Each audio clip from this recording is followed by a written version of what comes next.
te bénissons parce qu'ils grandissent dans ta présence. Nous te bénissons parce que c'est toi qui nous les as confiés. Alors qu'ils se retirent pour être enseignés, nous prions, Jésus, que toi-même tu leur parles. Merci parce que ta parole a le pouvoir de marquer leur vie. Tu es le Dieu qui a dit, enseigne l'enfant dans la voie qu'il doit suivre. Lorsqu'il sera devenu grand, il ne s'en départira pas. Merci pour ce privilège d'être entre tes mains des instruments pour leur parler de toi. Et plus que leur parler de toi, pour modeler à chaque jour le royaume de Dieu dans nos maisons, l'amour de Dieu par nos vies et la façon avec laquelle nous interagissons avec eux. Alors qu'ils ne sont pas les seuls à interagir avec eux, Seigneur, nous prions que tu enlèves de leur cœur les semences du diable, de la rébellion, de l'incrédulité, les semences de ce monde corrompu qui va à sa perte. Nous ne voulons pas qu'il se perde avec ce monde.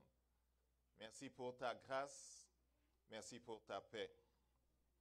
Amen. Vendredi dernier, on s'est retrouvés ici dans le cadre de notre dernière semaine du mois. La dernière semaine en prie, la dernière semaine en jeûne. Le Seigneur nous a montré ce chemin qui est comme une autre façon de se sanctifier, une autre façon de se soumettre à lui, une autre façon d'humilier notre âme. Notre âme a besoin d'être humiliée par le jeûne afin que triomphe l'Esprit en nous. Amen. Donc, c'est un exercice qu'on fait à chaque fin de mois, ensemble.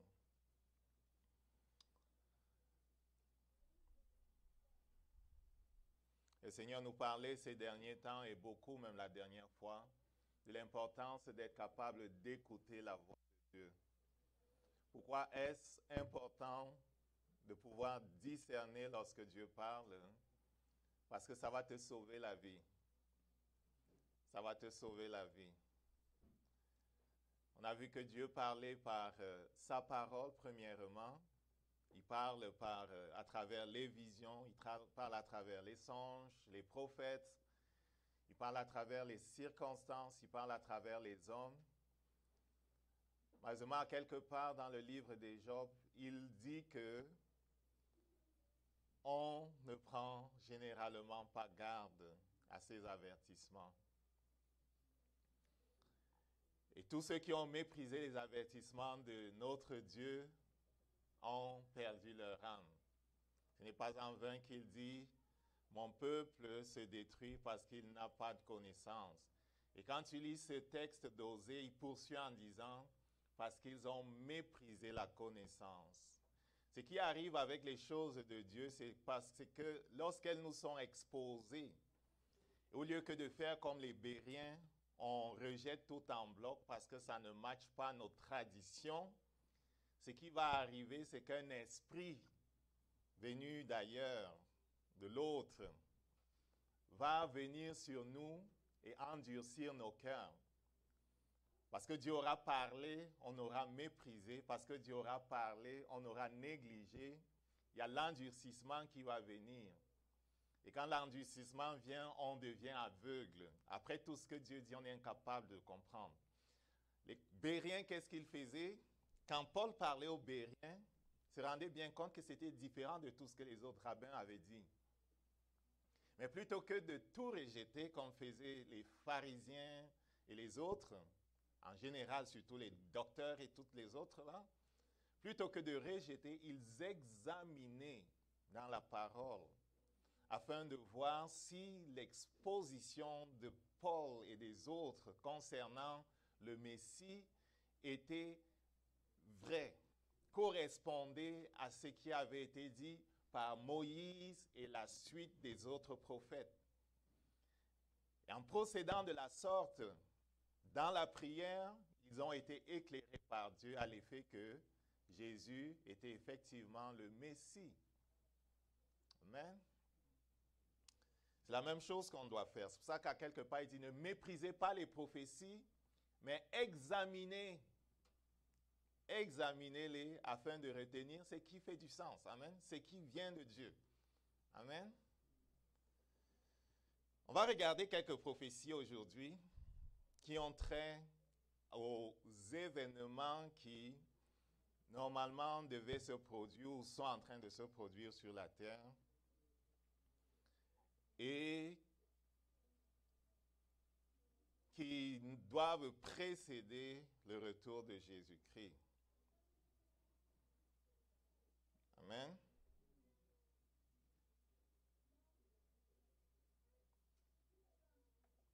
Les disciples de Jésus-Christ dans Matthieu chapitre 24 avaient demandé à notre Seigneur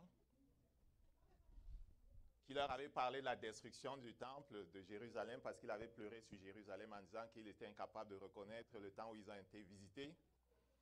Il leur a dit qu'il ne resterait pas pierre sur pierre. Les apôtres leur avaient posé la question quant à savoir quand arriveraient ces choses. Ils lui avaient demandé quand est-ce qu'il établirait son royaume. Parce qu'il avait fait bien comprendre à ses disciples qu'à propos de la restauration du royaume d'Israël, à propos de la restauration en tout cas de la promesse faite à David, ce n'était pas au moment où il était sur la terre que le royaume d'Israël devait être restauré. Oui, il était roi, mais il n'était pas venu pour restaurer toute chose. Quelque chose d'autre devait se passer avant. Il fallait qu'il meure. Donc, il leur a bien expliqué les choses. Et dans Matthieu chapitre 24, il leur dit qu'il y aurait beaucoup d'événements malheureux qui devaient arriver. Je vais lire à partir du verset 15. Matthieu chapitre 24, je vais lire à partir du verset 15. Il dit, c'est pourquoi, lorsque vous verrez l'abomination de la désolation dont a parlé le prophète Daniel, il est en train de faire référence ici à Daniel au chapitre 9, établi dans le lieu saint, que celui qui lit fasse attention, alors que ceux qui sont en Judée fuient dans les montagnes, que celui qui est sur le toit ne descende pas pour prendre ce qui est dans sa maison, que celui qui sera dans les champs ne retourne pas en arrière pour prendre son manteau. Malheur aux femmes qui seront enceintes et à celles qui allaiteront en ces jours-là. Priez pour que votre fuite n'arrive pas en hiver, ni un jour de sabbat. Car alors la détresse sera si grande qu'il n'y aura point eu de pareil depuis le commencement du monde jusqu'à présent, et qu'il n'y en aura jamais. Et si ces jours n'étaient abrégés, personne ne serait sauvé. Mais à cause des élus, ces jours seront abrégés. Si quelqu'un dit alors, le Christ est ici, ou il est là, ne le croyez pas, car il s'élèvera de faux Christ, de faux prophètes. Ils feront de grands prodiges et des miracles, au point de séduire, s'il était possible, même les élus. Voici, je vous l'ai annoncé. Voici, je vous l'ai annoncé d'avance. Si donc on vous dit, voici, il est dans le désert, n'y allez pas. Voici, il est dans les chambres, ne le croyez pas. Car comme l'éclair part de l'Orient et se montre jusqu'à l'Occident, ainsi sera l'avènement du Fils de l'homme. En quelque lieu que soit le cadavre, là s'assembleront des aigles. Aussitôt après ces jours de détresse, le soleil s'obscurcira et la lune ne donnera plus sa lumière, les étoiles tomberont du ciel, les puissances des cieux seront ébranlées. Alors le signe du Fils de l'homme paraîtra dans le ciel. toutes les tribus de la terre se lamenteront, et elles verront le Fils de l'homme venant sur les nuées du ciel avec puissance et une grande gloire. Il enverra les anges avec les trompettes retentissantes et ils rassembleront ses élus des quatre vents, depuis une extrémité des cieux jusqu'à l'autre. Instruisez-vous par une comparaison tirée du figuier. Dès que les branches deviennent tendres et que les feuilles poussent, vous connaissez que l'été est proche. De même, quand vous verrez toutes ces choses, sachez que le Fils de l'homme est proche à la porte. Je vous le dis, en vérité, cette génération ne passera point que tout cela n'arrive. Le ciel et la terre passeront, mais mes paroles ne passeront point. Amen. Les paroles de notre Seigneur ne passeront point. Il a dit, même pas un iota de la loi ne passera. Amen. Tout va s'accomplir. Donc, il parle de son avènement. Il parle de son retour. Il parle de son retour glorieux. Et beaucoup se posaient la question à propos du retour de Jésus. Et à quelque part dans l'Apocalypse, quand il donne la prophétie à Jean, vers la fin, il y a quelque part, on dit, Maranatha, viens Seigneur Jésus. Et on entend beaucoup prophétiser, Jesus is coming soon. Jésus à la porte, Jésus revient bientôt. Et certains de dire qu'on vit même les injury time. On est dans les temps de prolongation. On est vraiment dans les dernières minutes. Parce que tout est, everything is set. Comme on dit, tout est, toutes les choses sont en place. Amen.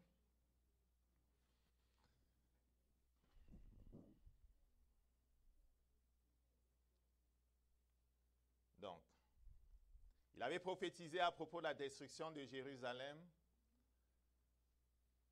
Effectivement, avant que cette génération n'ait passé, la destruction de Jérusalem a eu lieu dans les années 70. À propos de son retour, lorsque Paul était sur la terre et même les autres, beaucoup avaient dit que le retour de Jésus avait déjà eu lieu. Et on connaît ce texte de Thessaloniciens où il les reprend en disant de faire attention, n'est-ce pas? À propos du retour de Jésus, il faut faire attention. Certains, à propos de ce retour-là, même parlent d'un retour qui serait comme secret, qui serait comme pas aussi visible comme c'est décrit ici. Mais comme on peut le voir, ça sera très visible. Amen. Ça va être très visible. Dans Thessaloniciens et dans les autres prophéties, que ce soit celle de Daniel ou même dans l'Apocalypse, il y a des événements précis qui devaient arriver et qu'il est bon de regarder pour s'arrêter, pour voir qu'est-ce qui est déjà arrivé et qu'est-ce qui reste à arriver. Amen. Et c'est l'exercice que je nous propose ce matin. Qu'est-ce qui est déjà arrivé de tout ce qu'il nous a dit, que ce soit par Daniel, par Paul ou par Jean, et qu'est-ce qui reste à arriver.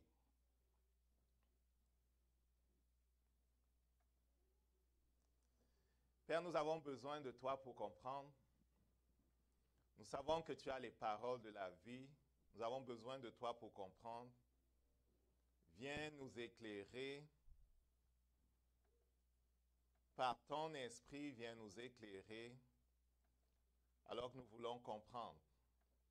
Merci parce que tu vis à jamais, tu règnes. Amen. Dans le livre de 2 Thessaloniciens qu'on va lire, au chapitre 2, 2 Thessaloniciens au chapitre 2, le Saint-Esprit dit ceci, et c'est Paul qui est poussé par le Saint-Esprit pour écrire. Il répond à une préoccupation des Thessaloniciens, qui certainement ont posé la question, Jésus, es-tu revenu déjà? Je dis à partir du verset 1, pour ce qui concerne l'avènement de notre Seigneur Jésus-Christ et de notre réunion avec lui, l'avènement du Seigneur Jésus-Christ et notre réunion avec lui, nous vous prions, frères, de ne pas vous laisser facilement ébranler dans votre bon sens. Dis à ton voisin, ne te laisse pas facilement ébranler. Ne te laisse pas ébranler par les prophéties, par les paroles et doctrines des hommes. Ne te laisse pas ébranler par les manipulations du diable. Crois seulement ce qu'il a dit. Ok, je vais continuer. Il dit, ne pas vous laisser facilement ébranler dans votre bon sens. Ne vous laissez troubler soit par quelque inspiration, soit par quelques paroles ou par quelques lettres qu'on dirait venir de nous. Paul dit, je n'ai jamais écrit des lettres. Je n'ai jamais prêché à quelque part une nouvelle prophétie, une nouvelle révélation. Je n'ai jamais, ou même les Timothée, Epaphras et les autres qui sont de mon équipe, on n'a jamais prêché un nouvel évangile. On n'a jamais prêché un nouvel évangile. Paul qui parle ici est celui qui a dit que si quelqu'un, et il parlait aux Galates, ou nous-mêmes, venons vous prêcher un autre évangile que celui-ci, qu'il soit anathème. Amen. Donc il dit aux Thessaloniciens, on n'a pas envoyé de lettres, on n'a rien fait. Il dit au verset 3, que personne ne vous séduise d'aucune manière, car il faut que l'apostasie soit arrivée auparavant et qu'on ait vu paraître l'homme du péché, le fils de la perdition. Le fils de la perdition, l'adversaire qui s'élève au-dessus de tout ce que l'on appelle Dieu et que l'on adore, jusqu'à s'asseoir dans le temple de Dieu, se proclamant lui-même Dieu. Ne vous souvenez-vous pas que ce que je disais, ces choses lorsque j'étais encore chez vous? Et maintenant vous savez ce qui le retient, alors qu'il ne paraisse qu'en son temps. Vous savez ce qui le retient et qui l'empêche de paraître pour qu'il ne devance pas le plan de Dieu. Satan n'est pas capable de dévancer le plan de Dieu. Vous comprenez? Même Satan est contrôlé dans ce qu'il fait par la puissance de Dieu qui a établi à quel moment les choses doivent se passer. Et on disait l'autre jour à l'étude biblique, les anges gardiens qu'il a postés à côté de nous, même des non-croyants, interdisent aux démons de violer le libre arbitre des hommes. Parce qu'il ne permet pas aux ténèbres de fonctionner en dehors de ce qu'il a établi. Et c'est seulement parce que l'homme aura donné son aval que les ténèbres pourront pénétrer sa vie.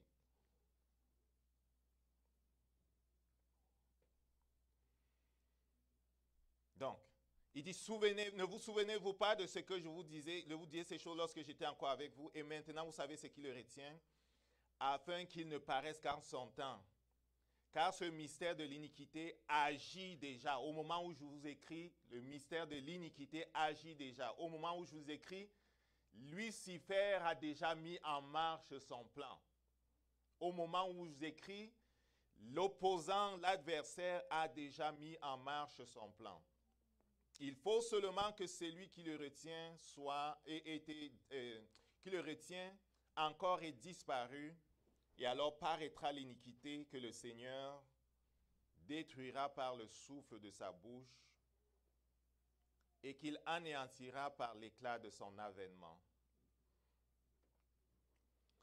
Au moment où il parle, on est avant les années 100, ok? Et Rome règne puissamment sur la terre. Quand il dit Rome, c'est l'Empire romain. L'Empire romain est la puissance dominante sur la terre. Et ce que je m'en vais démontrer, et je pense que c'est ce que la parole déclare ici, c'est que c'est lui qui retenait l'apparition de l'homme inique, l'apparition du principe du diable qui était déjà en marche, c'est l'Empire romain. Et c'est pour ça, quelque part, que l'apôtre Paul avait, comme Aimé a dit, que l'on prie pour les autorités. Parce que tant que l'Empire romain était en place, le plan de Satan ne pouvait pas se mettre à se dérouler. Ça, c'est ce que, sur la base de la parole de Dieu, là, je m'en vais comme... je me propose de nous montrer à travers ce que le Seigneur lui-même m'a montré. Certains commentateurs et certaines écoles, même l'école où j'avais été, parlaient à propos de celui qui retient comme étant le Saint-Esprit. Je ne suis pas d'accord avec ça. Et on va voir ce que dit la parole de Dieu à propos de ce que Paul dit ici, qui retient l'apparition de l'homme unique.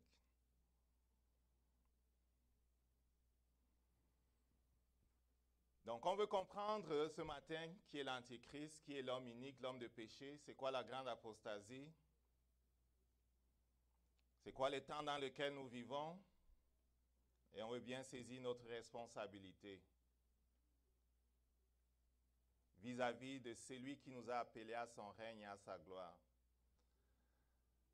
À propos du retour de Jésus-Christ et à propos de ce qui se passe sur la terre, le Saint-Esprit l'a encore dit par la bouche de notre frère Salomon, le roi, le prophète, il n'y a rien de nouveau sur la terre.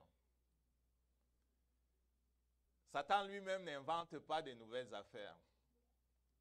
Il connaît que ça marche, ce qui a marché dans le jardin d'Éden, c'est ce qui va continuer de marcher. Tromper pour avancer. Et il fera toujours ça, il cherchera toujours à tromper.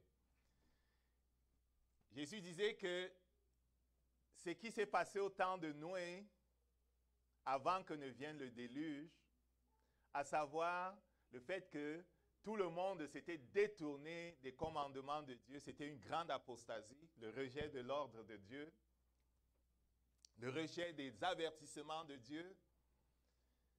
Les temps qui vont précéder son retour seront similaires. Les gens n'écouteront pas. Et c'est vrai qu'aujourd'hui, les gens n'écoutent pas. Quand tu dis que Jésus revient bientôt, on te rit au nez. Quand tu parles de la croix et du besoin du salut par Jésus seulement, on te rit au nez. Quand tu dis que Jésus est le seul chemin, on te rit au nez. Comment ne va-t-on pas te rire au nez lorsque beaucoup disent que tous les chemins vont à Rome? Lorsque les philosophes de ce monde nous parlent de ce que il ne faut pas être étroit dans notre pensée, de ce que toutes les cultures se valent. Et donc, il en sera avant le retour de Jésus, comme il s'est passé même au temps de Lot. Les gens n'ont pas reçu la prédication de Lot à Sodome et Gomorrhe, et Sodome et Gomorrhe a été détruit. Les gens n'ont pas reçu la prédication d'Ézéchiel. Israël a été détruit. De Jérémie, la même chose. Ça a été détruit. De Jean-Baptiste, on n'a pas reçu la prédication de Jean-Baptiste. Beaucoup n'ont pas accepté que Jésus-Christ était le Seigneur. Et beaucoup ont été détruits. Aujourd'hui, beaucoup ne reçoivent pas l'enseignement à propos de qui est Jésus et surtout qui sont les faux prophètes, qui sont ceux qui parlent de sa part ou ceux qui ne parlent pas de sa part. Beaucoup sont détruits, beaucoup le seront encore, malheureusement. Moi, je ne veux pas que tu sois détruit et le Saint-Esprit ne veut pas que tu sois détruit.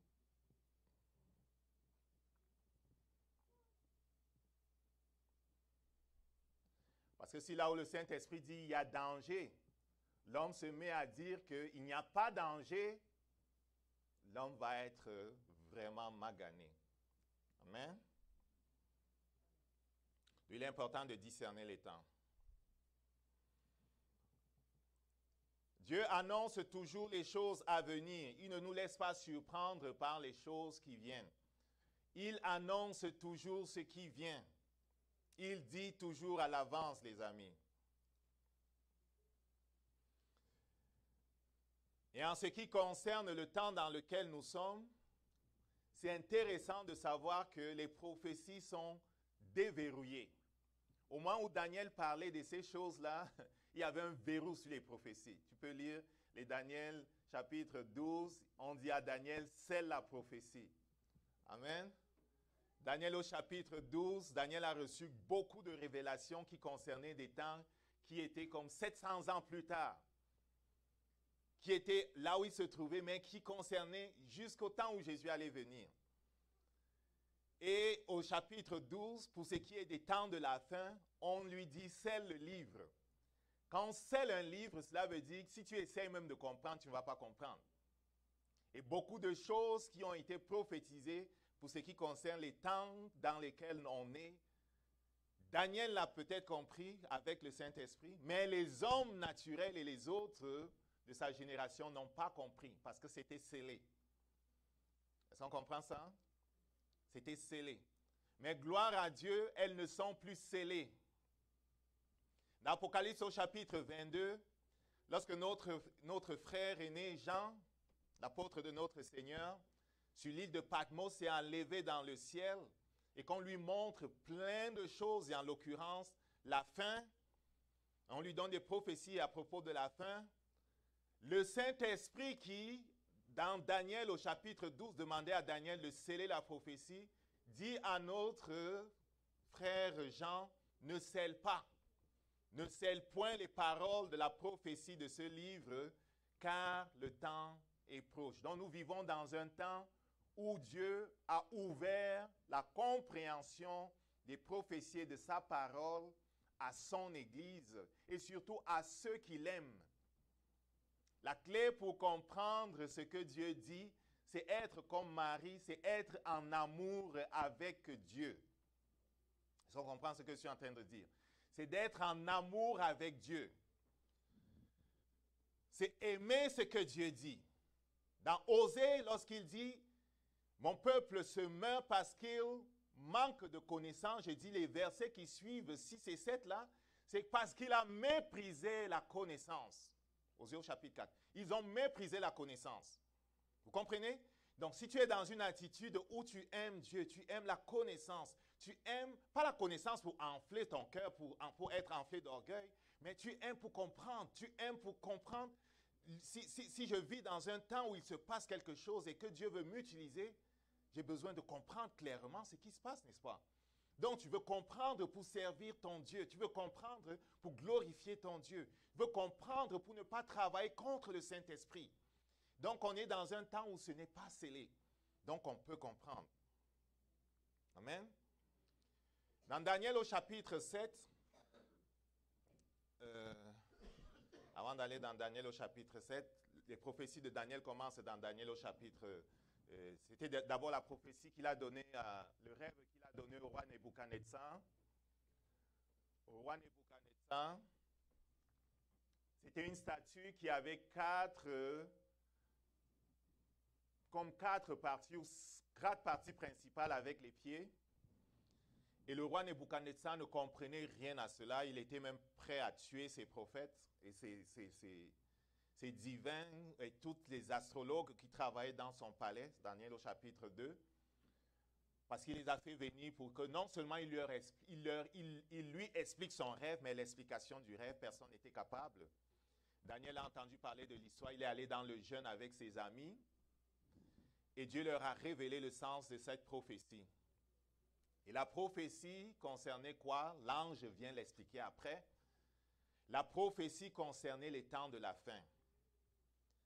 Il s'agissait des empires qui allaient se succéder à partir de Babylone, qui était l'empire dominant à l'époque où ça se passe. Donc Babylone allait régner. Après Babylone, ça allait être l'empire des Perses et des Mèdes. Après, ça allait être l'empire grec. Après, ça allait être l'empire des Romains. Et après, l'empire romain allait être éclaté en 10 royaumes. Et sans l'aide d'aucune main, une pierre allait se détacher qui représente le Christ et frapper cette statue et se transformer en une grande montagne qui remplit la terre. Donc, il lui explique ce qui va se passer jusqu'à l'avènement du royaume de Jésus-Christ. Amen. Est-ce qu'on est avec moi là? Donc, j'ai dit, Jésus-Christ a parlé de son retour. Jésus-Christ a dit qu'avant que mon retour n'arrive, il y a des douleurs qui vont se passer sur la terre. Il y a des faux prophètes qui vont venir sur la terre. Il y a toutes sortes d'événements qui vont se faire sur la terre. Et pendant que Jésus est parti et qu'il a bien précisé à ses disciples les choses et que le Saint-Esprit est venu, à Thessalonique, on pose la question, est-ce que Christ est déjà revenu? Paul répond en disant, non, ne vous laissez pas tromper. Jésus ne revient pas avant que l'homme de péché ne revienne, avant que l'apostasie ne se mette en place. Et il leur dit, on sait ce qui le retient. Est-ce qu'on comprend? On sait ce qui le retient. C'est déjà en marche ce principe de l'iniquité, mais quelque chose le retient. Et une fois que cette chose aura été balayée, alors cet homme inique-là ou cet empire-là va se mettre en place. Je suis allé dans Daniel parce que le Saint-Esprit en avait parlé déjà dans Daniel. Amen. Et j'ai dit, c'est lui qui retient l'avènement de celui qu'on appelle l'Antichrist ou l'homme de péché qui précède le retour de Jésus là. C'était l'Empire romain. Dans Daniel au chapitre 7, il donne une autre vision et l'interprétation de laquelle vision à Daniel. C'est en d'autres images la même vérité que le Seigneur redonne à Daniel. On va le revoir même avec l'Apocalypse. Souvent, le Seigneur va dire la même chose avec différentes images. Il redit la même chose de différentes façons. Il parle tantôt d'une manière, tantôt d'une autre. Dans Daniel au chapitre 7, c'est toujours les royaumes qui se succèdent sur la terre, mais avec d'autres illustrations. OK? Avant, c'était une statue avec 4 parties. Maintenant, ce sont des animaux. Mais c'est la même vérité qui est proclamée par le Saint-Esprit. 4 royaumes vont se succéder sur la terre. Le dernier royaume va voir venir Jésus-Christ. OK? Le dernier royaume va voir l'avènement du royaume de Dieu qui va être établi par Jésus-Christ. Et le royaume de Jésus-Christ va surplanter ce royaume-là pour remplir toute la terre.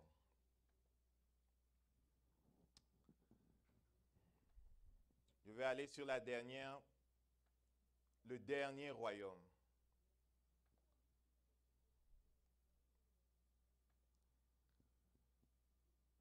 À propos du dernier royaume, on va lire dans Daniel au chapitre 7, verset 7. À propos du dernier royaume, Daniel au chapitre 7, verset 7.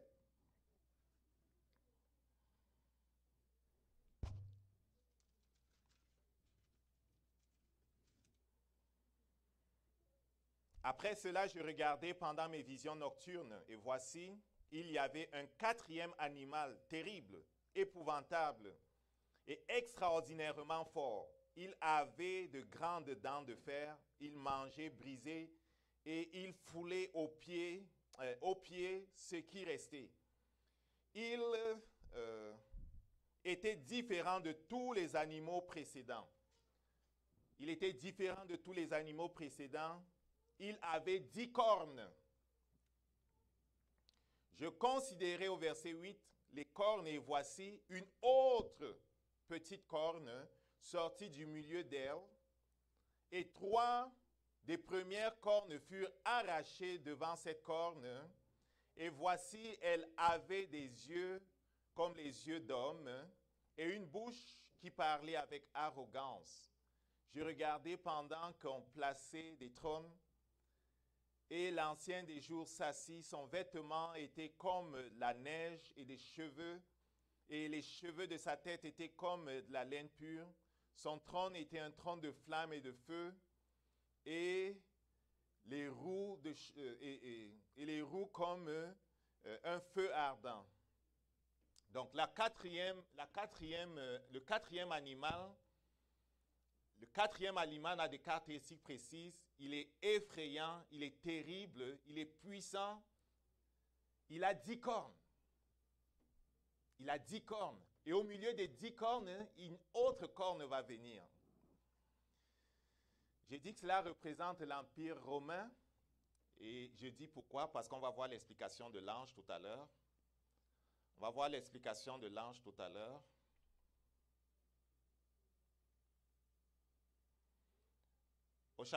Au verset 19. Ensuite, je désirais savoir la vérité sur le quatrième animal qui était différent de tous les autres.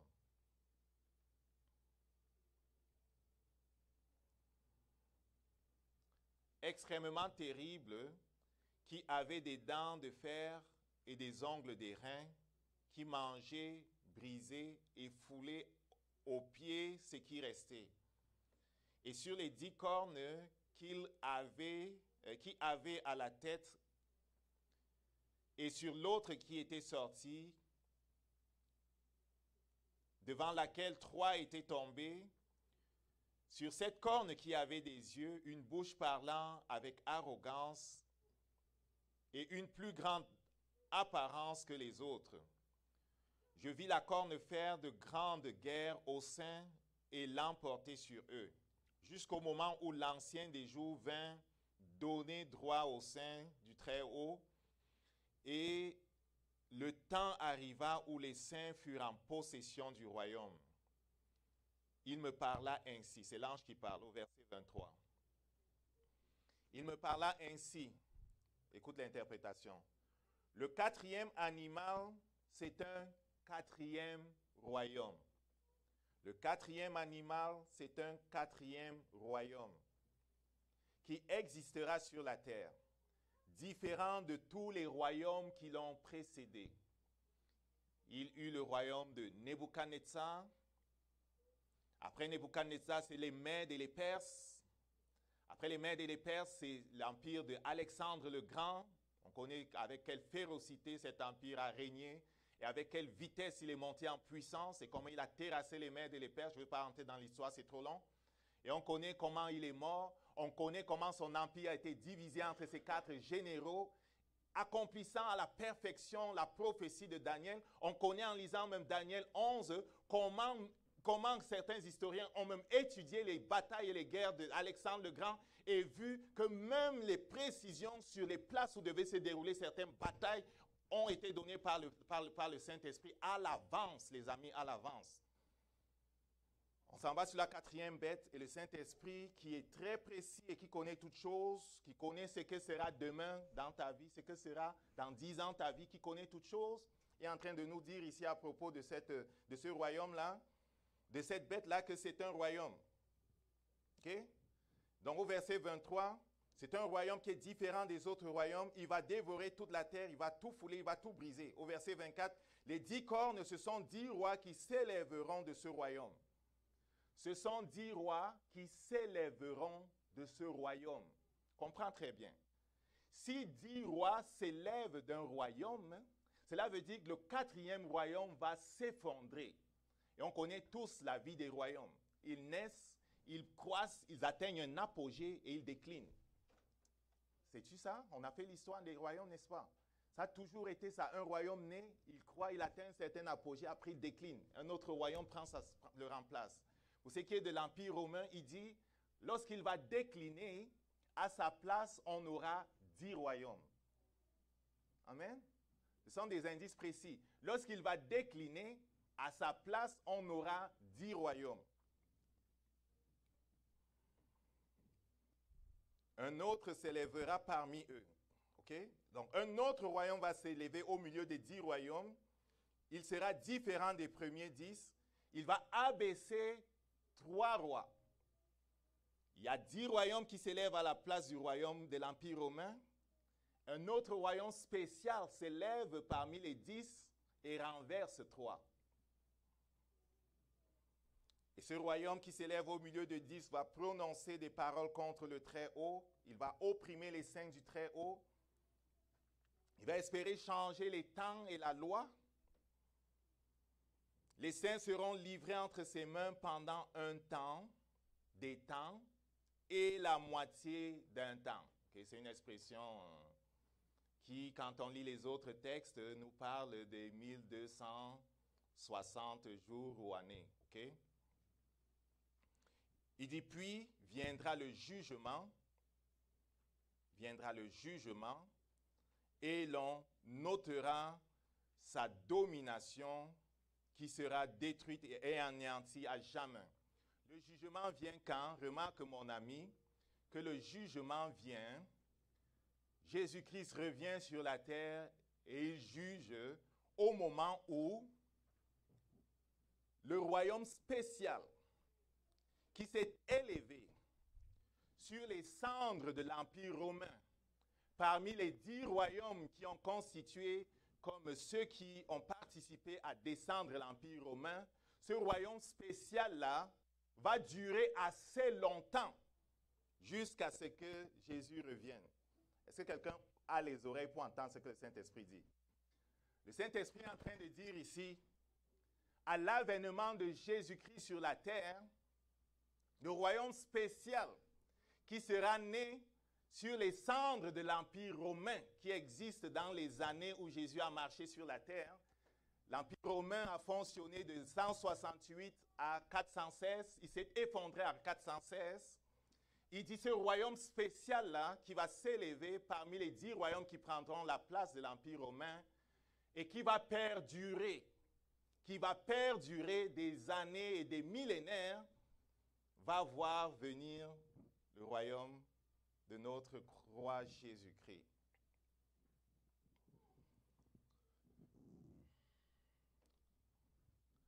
Voilà à quoi ressemblait l'Empire romain dans les années 120 après Jésus-Christ. Il y avait environ 54 provinces et l'Empire romain s'étendait jusqu'à même au-dessus de l'Afrique. Toute l'Europe, une bonne partie de la Grande-Bretagne, une bonne partie de l'Empire germanique, et il s'étendait complètement au-dessus de l'Arabie aussi. C'était un empire vaste, au sommet de sa puissance. Les Césars avaient réussi à accomplir quelque chose de grand. Quand il dit les Césars, je veux dire les rois qui dirigeaient cet empire-là. Amen. Et généralement, lorsqu'un empire est puissant et grand, on ne pense pas qu'il peut s'effondrer. On ne pense pas qu'il peut s'effondrer. Dieu qui connaît les temps prophétise les choses qui arrivent toujours. En 395, l'Empire romain est divisé en deux. En 395 après Jésus-Christ, l'Empire romain est divisé en deux. Il y a un Empire romain d'Occident, un Empire romain d'Orient. C'était, dit-on, pour une meilleure gestion, parce qu'il y avait déjà toutes sortes de choses qui arrivaient. Les peuples barbares faisaient comme de la révolte et c'était plus aussi facile à gérer. Donc on le divise en deux. Et l'Empire romain occidental garde pour capitale Rome. L'Empire romain oriental prend pour capitale Constantinople du nom de Constantin, qui était l'un des empereurs romains qui est comme le premier à être devenu chrétien et qui a fait beaucoup de choses. On ne va pas rentrer là-dedans. Pour ce qui est de l'effondrement de l'Empire romain en 416, lorsque l'Empire romain s'effondre le 4 septembre de l'année 416,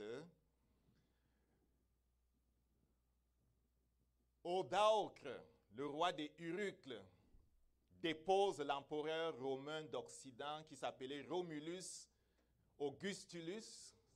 Romulus Augustule.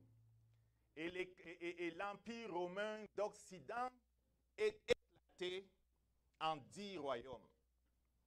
Les Anglo-Saxons, les Bretons, les Suèves, les Basques, les Francs, les Allemands, les Alamans, la Burgonde, les Ostrogoths, les Vandales, les Gépides, les 10 cornes, les amis. Vous comprenez? Les 10 cornes, vous comprenez? Les 10 cornes, vous comprenez ce que le Saint-Esprit a dit? lorsque ce royaume-là va s'effondrer, il va venir à sa place 10 royaumes. Donc l'Empire est effondré en 416 sous la poussée des 10 royaumes que vous voyez là.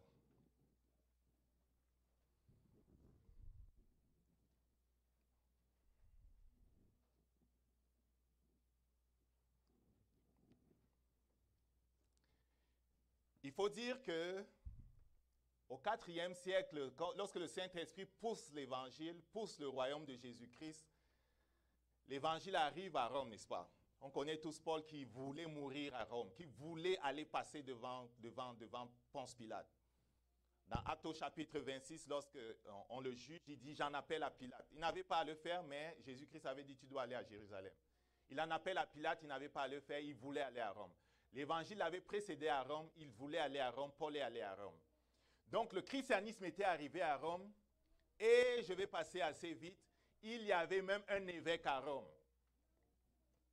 Et comme Rome était la capitale de l'Empire romain, le temps étant passé, l'évêque de Rome a commencé à avoir comme une sorte de primauté sur les autres évêques, que ce soit l'évêque d'Antioche, l'évêque de Jérusalem, l'évêque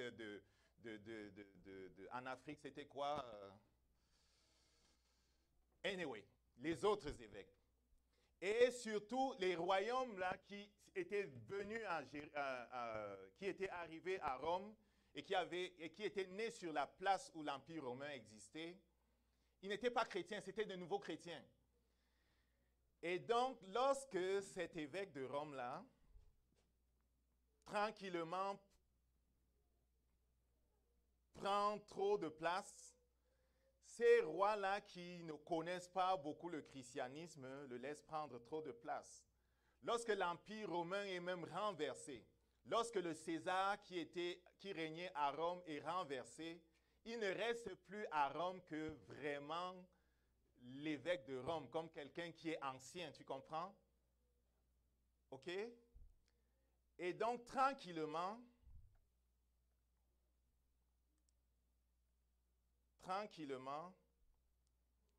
l'évêque de Rome va prendre de plus en plus de place.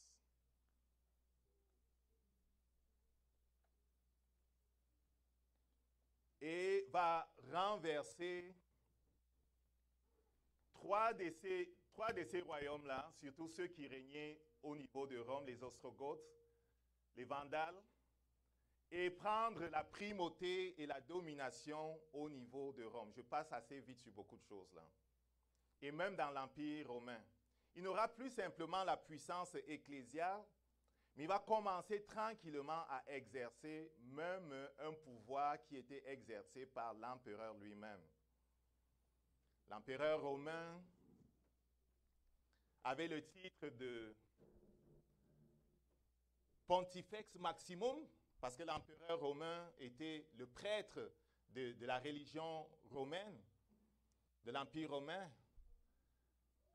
L'évêque de Rome va aller jusqu'à prendre ce titre de Pontifex Maximum et assumer non seulement le rôle ecclésial en tant que prêtre des chrétiens de Rome, entre guillemets, et de toute la chrétienté, puisque c'est à prétention, mais aussi chercher à exercer le pouvoir des hommes.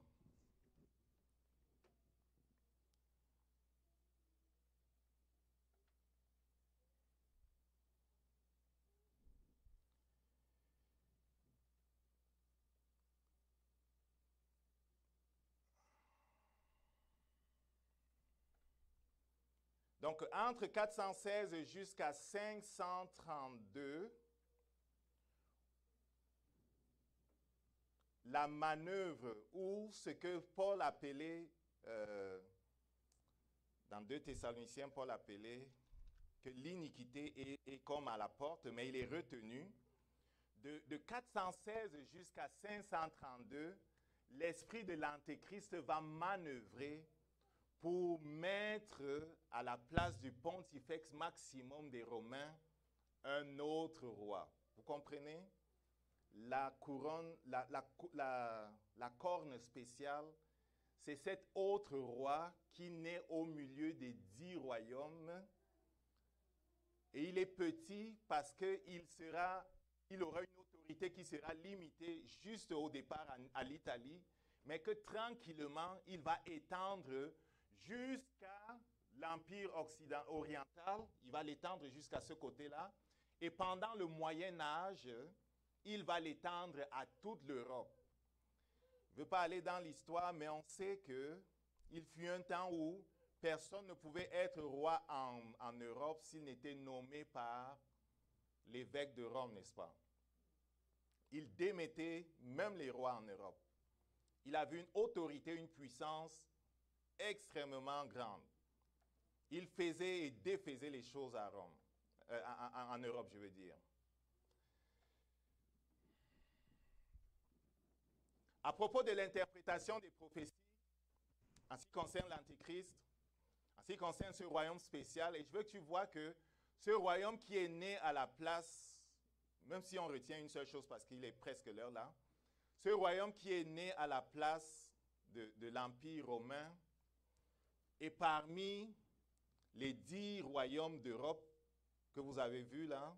Ce royaume-là, ce que je propose, c'est que c'est le royaume spécial, la petite cône, le petit royaume qui est né au cœur de l'Italie, ok, et que l'on a appelé la papauté pour lui donner un nom, ok, et qui a grandi pendant les années de 416 à 332 pour devenir une autorité, pour vraiment prendre beaucoup de force. Et entre 532 jusqu'à dans le Moyen Âge, et même jusqu'à aujourd'hui, parce que le retour de Jésus n'est pas encore arrivé, jusqu'à aujourd'hui, cet empire continue à dominer la terre. Cet empire-là va voir la venue de Jésus. Amen. En ce qui concerne les prophéties, que ce soit sur le retour de Jésus, que ce soit sur l'Antichrist surtout, lorsque l'imprimerie en Allemagne, on a vu la première imprimante, la première presse, printing press, c'est ça? La première imprimerie en Allemagne venir, et qu'on a commencé à imprimer beaucoup de Bibles, les gens ont commencé à lire de plus en plus de la Bible, et ce qui avait été commencé par certains de nos frères, à savoir en lisant la Bible et en découvrant que ce que l'évêque de Rome faisait n'avait pas d'allure, et qui ont été tués à cause de cela, que ce soit les Tyndale ou les autres qui les ont suivis, ils ont été tués à cause de ce qu'ils opposaient la papauté avec la presse qui vient, qu'elle veut dire l'imprimerie qui vient et la multiplication de la Bible. Beaucoup d'autres personnes en Europe se rendent compte de ce que c'est une supercherie. Ce royaume qui règne sur tous les rois de la terre n'est pas supposé de le faire. Et en fait, c'est lui qui avait été prophétisé. Il l'identifie donc comme l'Antichrist. OK? Et il est né, et ces gens-là, ils faisaient une interprétation historique des prophéties. Il est né 2 autres interprétations. L'interprétation futuriste qui dit, et on va le voir rapidement, il y avait l'interprétation futuriste, il y avait l'interprétation, comment ça s'appelle? Prétériste. L'interprétation historique, c'est l'interprétation qui est bonne. Elle interprète les événements comme je suis en train de l'interpréter là. Et il identifie la papauté comme le système du diable. Est-ce qu'on comprend mes autres? Est-ce que les gens comprennent ce que je suis en train de dire là? Les défenseurs acharnés de ce système-là, que l'on connaît très bien, les gens de la Société de Jésus, les jésuites, sont venus avec 2 autres interprétations. Futuriste et prétériste. C'est 2 mots simplement pour dire que pour le prétérisme,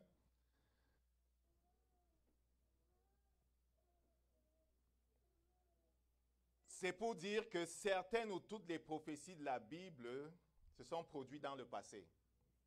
Il dit ne cherchez pas à trouver l'interprétation des prophéties de Daniel ou même les prophéties de Jean, ne cherchez pas ça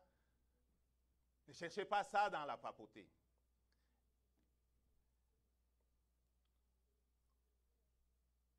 C'est une école de pensée qui interprète le livre de Daniel comme faisant référence aux événements qui se sont déroulés au 7e siècle avant notre ère jusqu'au 1er siècle de notre ère. Donc tout s'est déroulé jusqu'au 1er siècle de notre ère.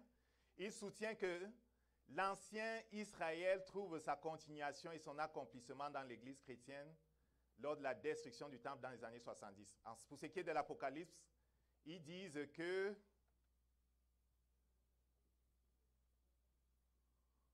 la datation du livre de l'Apocalypse est d'une importance vitale et qu'elle a été écrite avant la destruction de Jérusalem dans les années 70.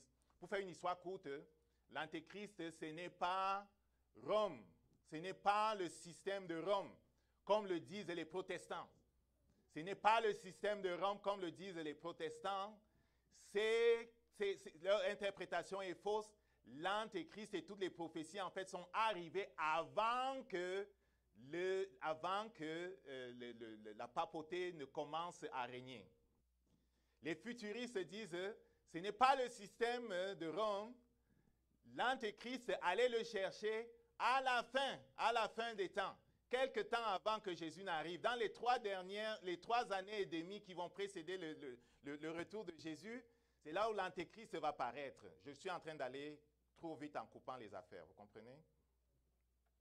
Donc, les uns disent, l'Antéchrist, ce n'est pas, comme certains sont en train de le dire, ou même comme l'ange l'a dit, ce n'est pas ce système qui naît à la place où se trouve l'Empire, à la place où existe aujourd'hui.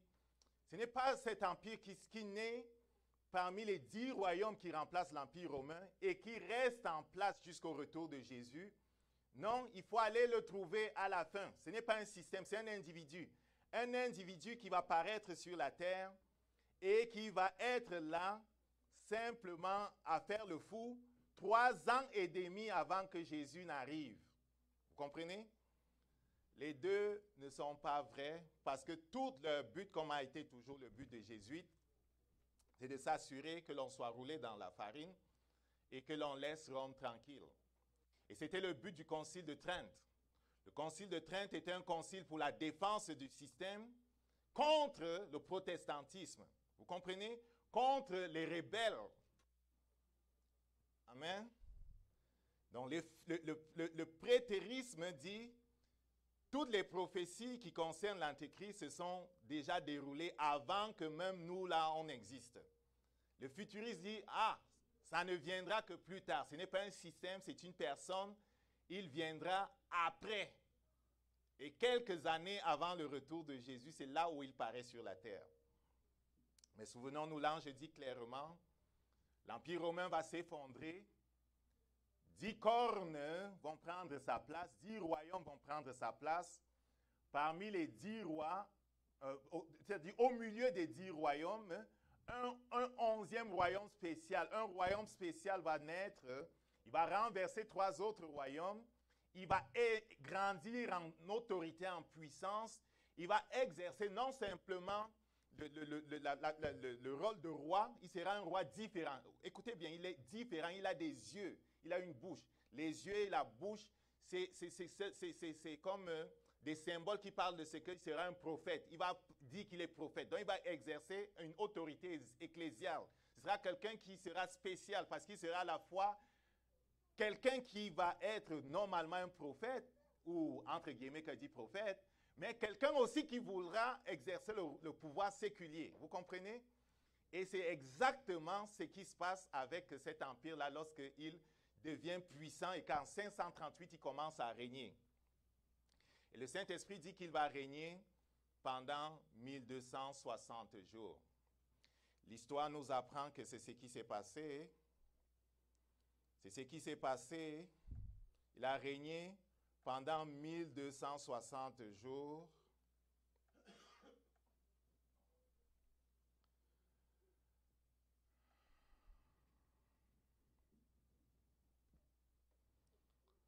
De 538 jusqu'à 1798. Qu'est-ce qui se passe en 1798 en Europe? En 1798 en Europe, la France, conduite par son général que l'on appelait encore, comment il s'appelait encore celui-là, Napoléon. Après la Révolution française de 1787, il y avait toutes sortes de choses contre les royaumes en France. L'empereur, le pape qui était comme un roi qui fatiguait les autres rois, se voit déposé lui-même par Napoléon. Aucun roi ne pouvait être couronné en Europe sans que le roi, comment il s'appelle là, sans que le pape ne lui donne son quitus. Et on avait vu le roi menacer d'excommunication et de mort en enfer tout un royaume s'il ne démettait pas son roi. On a vu des rois marcher à pied dans la neige, passer 3 jours en dehors, dans la neige, dans l'attente d'être reçus par le pape parce qu'il devait demander pardon d'avoir osé résister son autorité. Donc la blessure dont il est question, c'est ce que Napoléon inflige à ce royaume-là en 1798 et lui retire son autorité. Le Saint-Esprit nous dit qu'il va revivre. Il était, il n'est plus, il sera. Il va revivre. On ne parle pas beaucoup de cela, mais l'histoire quand même l'a retenu. En 1929, dans le cadre du pacte de Latran, l'empire, Mussolini, comment il s'appelle là? Benito Mussolini, qui était le président de, je ne sais pas si c'est le président, je ne sais pas comment ça s'appelle là-bas, qui était l'homme fort en Italie, à travers le pacte de Latran, remet au pontifice maximum, comment ils appellent ça encore, au pontife de Rome, lui remet les territoires qui avaient été repris, qui avaient été confisqués, que ce soit par l'Italie, et son autorité qui avait été confisquée, lui remet déjà les territoires et puis un dédommagement. Un dédommagement d'1 million de livres, minimum. Je n'ai pas le temps pour entrer là-dedans, mais ce qui est sûr, c'est à partir de ce moment-là, ils se sont remis. Ils ont recommencé tranquillement à exercer un contrôle sur la finance mondiale. 1929, on se souvient, c'est la dépression, n'est-ce pas? La Grande Dépression a été créée et avec le milliard qu'ils ont reçu, ils ont racheté en Amérique toutes les entreprises américaines. Et à l'heure où je te parle, le Vatican contrôle la finance mondiale. Tu comprends? 1929, c'est créé, il contrôle la finance mondiale. Je ne suis plus dans la Bible beaucoup là, mais je suis comme dans l'interprétation de l'histoire. Donc, mets des guillemets dans ce que je te dis là. En Amérique aussi, la Réserve fédérale, qui contrôle le dollar, qui est la monnaie avec laquelle on transige dans la finance mondiale, n'était pas trop une idée que les gens devaient accepter, voulaient accepter. Parce que c'est une combine aussi qui fait en sorte que c'est contrôlé par Rome. Mais ça se passe beaucoup dans les coulisses. Tous ceux qui étaient opposés à cette affaire-là, on a construit le Titanic et on s'est assuré qu'ils montent sur le Titanic. Et alors que le Titanic traversait avec pour commandant de bord un jésuite assermenté, ce navire-là, après avoir quitté la côte où il partait de l'Europe pour les États-Unis pour cette croisière extraordinaire, cette traversée extraordinaire, a fait un arrêt à quelque part. Et il est monté sur le navire, mais entre côtes, ce que je te dis, c'est l'histoire. Ce n'est pas la Bible, mais c'est l'histoire. Il est monté dans ce navire, un jésuite qui a parlé avec le commandant de bord, qui a pris la photo de tous les hommes riches qui étaient sur le bateau et qui, en majorité, étaient opposés à la réserve fédérale qu'on devait mettre aux États-Unis, qui devait contrôler le dollar, qui contrôle la monnaie mondiale. Et après avoir reçu ses ordres, comme tout bon jésuite assermenté, il a coulé le bateau avec tous les opposants à cela. Quelques mois après, la loi a été passée aux États-Unis pour que pour que la Réserve fédérale soit en place pour contrôler le dollar. Il y a eu beaucoup d'autres choses au cours de l'histoire qui ont été faites par ces hommes pour s'assurer que le contrôle revienne parfaitement entre les mains de cet empire qui domine le monde. Souviens-toi. L'ange a dit, l'empire romain va s'effondrer. À la place de l'empire romain vont naître 10 empires, 10 royaumes. Les 10 royaumes en question sont les royaumes dont j'ai cité le nom tantôt. Au milieu de ces 10 royaumes, un autre royaume spécial va venir. Ce royaume spécial, le postulat que je fais est que c'est le royaume qui tranquillement a consolidé sa domination entre 416 où l'Empire romain tombe et 532 et qui a poursuivi de monter en puissance et à diriger l'Europe, à mettre et à démettre les rois pendant longtemps jusqu'à être stoppé pour un temps par Napoléon, mais pour revivre après et reprendre le contrôle du monde comme on le voit. On se souvient tous qu'il est passé même devant le Congrès et le Sénat dernièrement, il y a quelques années, le pape, comment il s'appelle encore?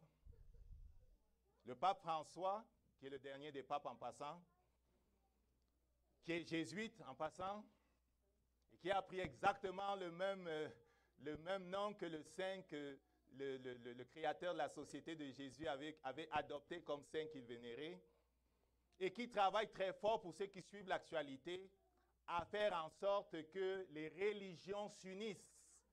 On l'a vu partir chez les musulmans, on l'a vu partir ici, on l'a vu partir là-bas. On le voit partir à gauche et à droite pour rassembler les gens. Pour rassembler les gens à la nouvelle doctrine. La nouvelle doctrine, c'est quoi? La nouvelle doctrine, c'est que tous les chemins mènent à Rome. Tous les chemins mènent au ciel. La paix viendra sur la terre si on a une religion unique, dont je suis le chef, bien sûr.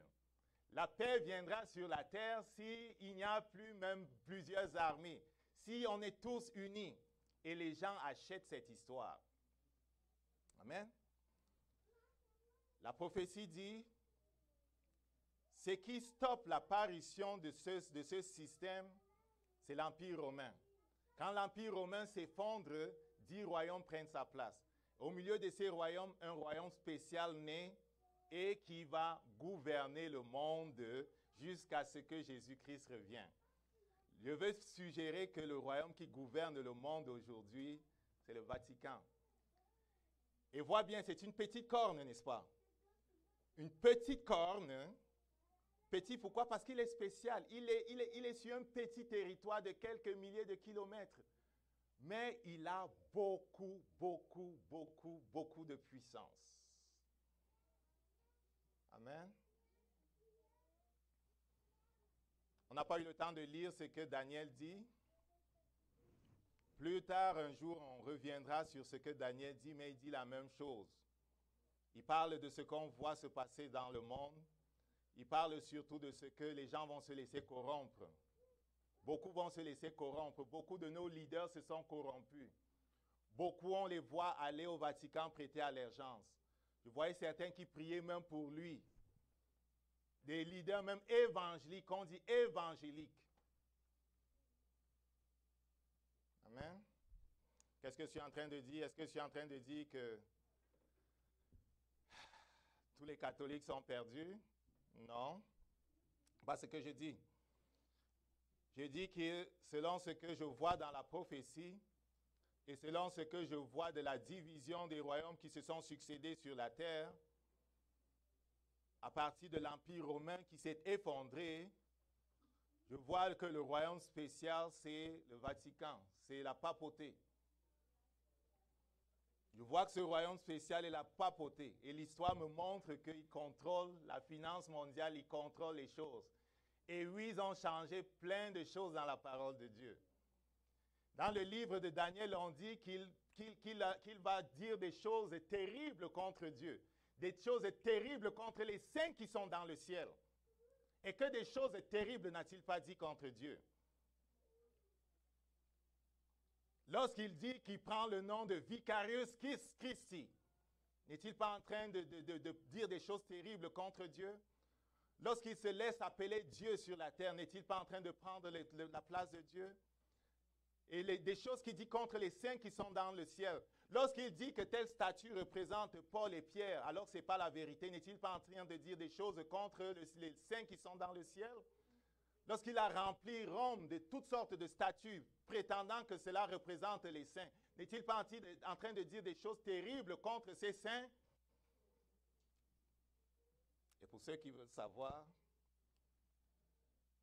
dans la pensée de ces gens-là, ce n'est pas en fait les saints auxquels ils font référence. Je vais t'étonner. Ce sont des démons. Et ils en sont parfaitement conscients. Et ça encore, ce n'est pas dans la Bible, c'est le témoignage de différents sorciers qui se sont repentis et qui ont témoigné le pape est le représentant de Satan sur la terre. Je ne vais pas changer ce que je dis, je ne suis pas politicien. Est-ce que vous comprenez ça? Amen.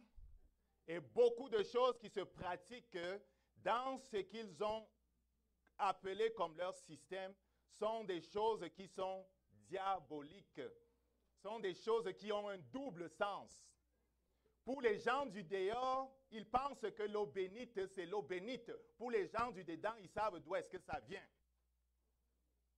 Pour les gens du dehors, ils pensent que la cendre du mercredi saint, c'est une cendre normale. Pour les gens du dedans, ils savent ce que c'est.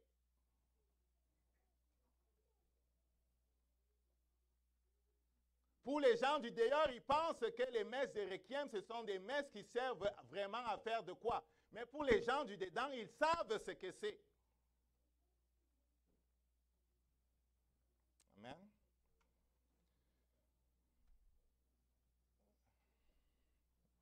J'ai été sorti de ce système il y a longtemps. Ma prière, c'est que les gens voient et comprennent. Ma prière, c'est que les gens voient et comprennent. Amen. Il faut sortir de ce système. On ne peut pas être sauvé à travers ce système.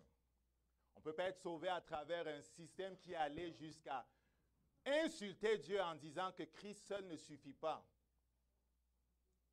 Amen. On a besoin d'une foule de saints pour être sauvé. On a besoin d'une co-rédemptrice pour être sauvé.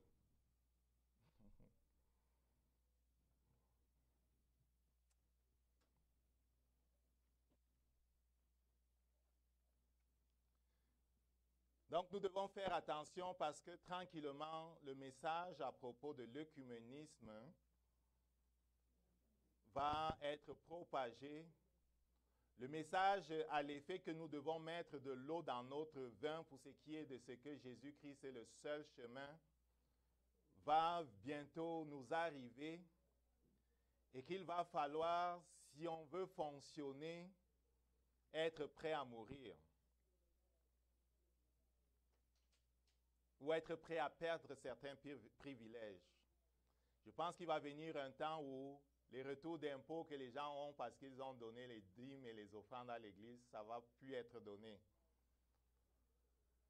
Parce que les églises qui sont chrétiennes, qui refuseront d'entrer dans la grande organisation qui va être mise en place pour fédérer toutes les églises et les mouvements religieux, pour ceux qui refuseront d'entrer dans cette organisation-là, ils ne pourront plus avoir des retours d'impôts. Peut-être ils perdront même leur accréditation. Oui, l'Église chrétienne va connaître une partie de la tribulation. Amen. Parce que Jésus-Christ revient lorsque ça va mal. On va connaître une partie de la tribulation. Donc, je vais me résumer avant qu'on ne prie. Peut-être on va avoir l'impression que je suis allé dans beaucoup de sens différents, mais s'il y a une seule chose que je veux que tu retiennes, c'est que dans Matthieu chapitre 24, Jésus-Christ dit, avant que je ne revienne, la terre sera malade. Beaucoup de faux prophètes vont paraître sur la terre. Ma venue ne va pas se faire en secret. Ma venue va être comme très visible. Mais il y aura des mots qui vont me précéder sur la terre. À propos des mots qui vont me précéder sur la terre, avec le prophète Daniel, le Saint-Esprit nous explique qu'on va voir une succession de royaumes On va voir une succession de royaumes sur la terre. Le dernier royaume qui va venir et qui sera un royaume comme les autres royaumes va s'effondrer. 10 royaumes vont prendre sa place. Et un 11e royaume va naître, renverser les 3 autres, grandir en puissance et dominer toute la terre jusqu'à ce que Jésus revienne. Ce royaume qui est né en Italie, à Rome, domine la terre encore aujourd'hui. Il domine encore la terre aujourd'hui. Et je vais te mettre en garde contre son venin. Sa corruption a touché même nos séminaires théologiques. Je vais finir avec ça. Il s'appelait Alberto Rivera, un jésuite assermenté qui disait dans l'un de ses témoignages que le signal qui avait été donné à tous les jésuites assermentés qui travaillent fort depuis les années 1500 pour renverser le protestantisme et pour s'assurer que l'Église catholique reprenne sa domination, non seulement sur la chrétienté, mais sur le monde. Ce prêtre assermenté jésuite repenti disait qu'un signal avait été donné à tous les jésuites. Le jour où vous verrez un président américain prêter serment en faisant face à l'obélisque, qui est un symbole franc-maçon, satanique, sachez que pour ce qui est de notre combat, toutes les églises protestantes sont maintenant sur notre coupe. La victoire a été gagnée. C'est pour ça que dès qu'ils ont été créés, ils ont travaillé fort à être les plus érudits. Et oui, ils sont les plus érudits. Il y en a des mathématiciens, des physiciens, des astronomes. Tu vas les voir dans tous les domaines. Ils se sont assurés d'être les confesseurs des rois en Europe, d'être ceux qui étaient comme partout. Ils se sont assurés d'ouvrir des universités ou d'être dans les universités, d'être dans les séminaires. Ils sont assurés, lorsque tu lis leur serment, le serment qu'ils prêtent, ils se sont assurés d'infiltrer toutes les églises, que ce soit l'église anglicane ou toutes les églises protestantes, et d'infiltrer leurs séminaires, de polluer même les traductions de la Bible et les commentaires des Bibles. C'est pour ça que je fais très attention aux commentaires des Bibles et tous les enseignements des séminaires. Je fais très attention.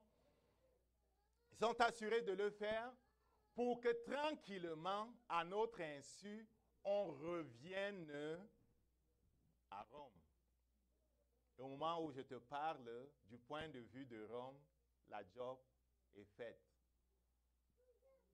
Parce que quand tu vois des grands ministères, je ne vais pas les citer, mais il y a des gros ministères, mon ami, qui prêtent allégeance à cet homme-là, qui font copain-copain avec lui, qui le bénissent et disent qu'il est le prophète de Dieu. Mon Dieu. Donc, mon ami, ce sont des églises comme celle-ci, des églises indépendantes, et les chrétiens qui vont faire assez attention, qui vont être capables de résister. La majorité ne va pas résister. Quand Jésus dit qu'il en sera comme au temps de Noé, comme au temps de Lot, au moment où Noé est sur la terre, il y a environ 2 millions de personnes. Combien sont sauvés? 8. 2 millions de personnes, 8 sont sauvés. À Sodome et Gomorrhe, il y a une foule, des milliers de personnes. L'autre, sa femme, et même sa femme est perdue parce qu'elle se retourne et devient une montagne de sel, une statue de sel. L'autre et ses 3 filles, n'est-ce pas? 2 filles, leur gendre aussi, 5 personnes. 5 personnes sur des milliers. Qu'est-ce que cela nous montre? Cela nous montre que ce n'est pas la foule qui a raison. Vous comprenez? Ce n'est pas la foule qui a raison. Ce n'est pas la foule qui a raison. J'étais à l'église de Loncac pour me faire recevoir par un pasteur quand j'ai décidé de quitter l'église catholique là. Le pasteur qui me reçoit, ce n'était pas le pasteur, c'était un pasteur qui visitait. Loncac, c'est au Cameroun. C'est une grosse église protestante. Il semblait me dire que, c'est quoi ton problème? C'est moi qui interprète maintenant. Que l'église catholique et l'église protestante, c'est la même chose. Il dit, c'est la même chose. L'église catholique et l'église protestante, c'est la même chose. J'étais un peu embarrassé. Bon. J'avais besoin de ma carte de, comment on appelle ça, la carte de membre. Et puis, bon, il me dit que c'est la même chose. Ça m'a piqué quand même. Mais en y réfléchissant aujourd'hui, j'ai dit, donc c'est la même chose. Je dois m'inquiéter si mes responsables spirituels pensent qu'on est la même chose. Vous comprenez? Est-ce que quelqu'un comprend ici, là? Hein, maman? C'est qu'on est tous au Cameroun de l'église évangélique et en France de l'église, comment ça s'appelle, réformée de France et tout ça là. Nos responsables disent qu'on est la même chose. On est la même chose. Je suis la même chose avec ce que le Saint-Esprit a dit que c'est le royaume qui va régner sur la terre au moment où Jésus revient. Tu me dis que je suis la même chose avec lui. Peut-on s'étonner que le Saint-Esprit dise dans Apocalypse, sortez du milieu d'elle? Il dit-tu ça? Vous avez lu Apocalypse? C'est sûr que c'est compliqué, mais est-ce qu'on a lu quand même ça? Le Saint-Esprit explique Apocalypse. À quelque part, il dit, sortez du milieu d'elle, afin de ne pas connaître le châtiment. Et vos responsables disent que c'est la même chose. Non, on va sortir du milieu d'elle. On va sortir du milieu d'elle. Comprenez les amis? Sortez du milieu d'elle. Sortez du milieu d'elle pour ce qui est des enseignements. Challengez les enseignements que vous avez reçus. Challengez les enseignements que vous avez reçus. Amen. Purgatoire n'existe pas. Challengez les enseignements que vous avez reçus. On va se lever debout.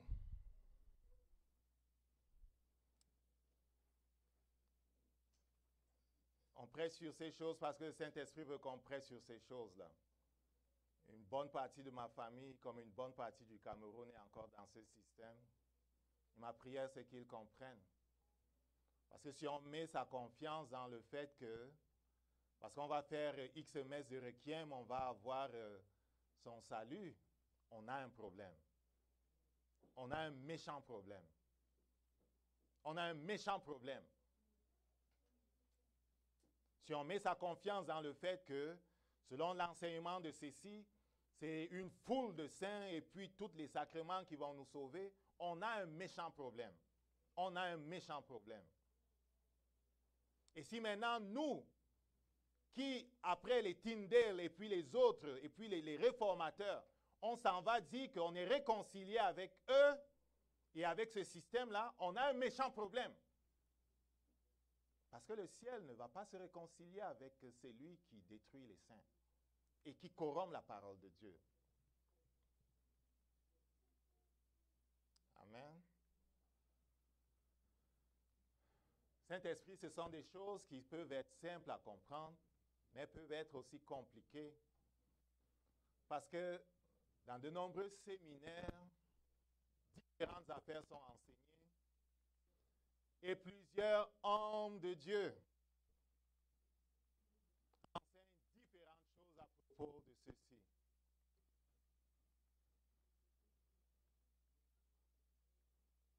Alors que le Saint-Esprit a identifié ce royaume comme étant celui qui prendrait la place de l'Empire romain, et en fait, Rome continuerait de régner sur la terre jusqu'à la fin, et que certains des dirigeants de nos églises disent qu'on doit faire la paix avec eux. Seigneur, nous crions à toi, afin que tu fasses la lumière parce qu'il y a la confusion. Et tu nous donnes de comprendre quoi faire avec tout cela. Nous ne voulons pas être de ceux qui ignorent tes avertissements, qui ne comprennent pas ce qui se passe et qui n'aident pas nos frères, Seigneur, à sortir du milieu d'elle, à sortir de ces enseignements, de ces doctrines, pour entrer dans la vie. Noé n'a pas pu sauver grand monde. Lot n'a pas pu sauver grand monde. Toi-même, Jésus, lorsque tu es passé sur la terre, tu n'as pas pu sauver grand monde. En termes de ratio, c'est toujours très peu qui ont été sauvés. À propos de la terre, tu dis, à propos des derniers temps, tu dis, lorsque le Fils de l'homme viendra, trouvera-t-il la foi sur la terre? Cela veut dire, Seigneur, que à cause du rejet de la vérité, il y aura beaucoup de corruption, que ce soit de la part de Rome ou simplement de la part de l'Église qui aura embrassé le monde et qui aura rejeté ta parole. Seigneur, nous ne voulons ni commettre l'une de ces deux graves fautes, soit embrasser Rome, soit embrasser le monde. Nous voulons être à toi, tout à toi, et rester fidèles, vigilants pour comprendre ce qui se passe et pour nous préparer aux temps difficiles qui s'en viennent. Merci parce que tu nous as donné le Saint-Esprit. Merci parce que tu nous aides à mieux comprendre ces choses et à mieux communiquer ces choses. Nous te bénissons parce que tu nous as mis à part. Nous te bénissons parce que tu es vivant. Gloire à toi, Seigneur. Amen.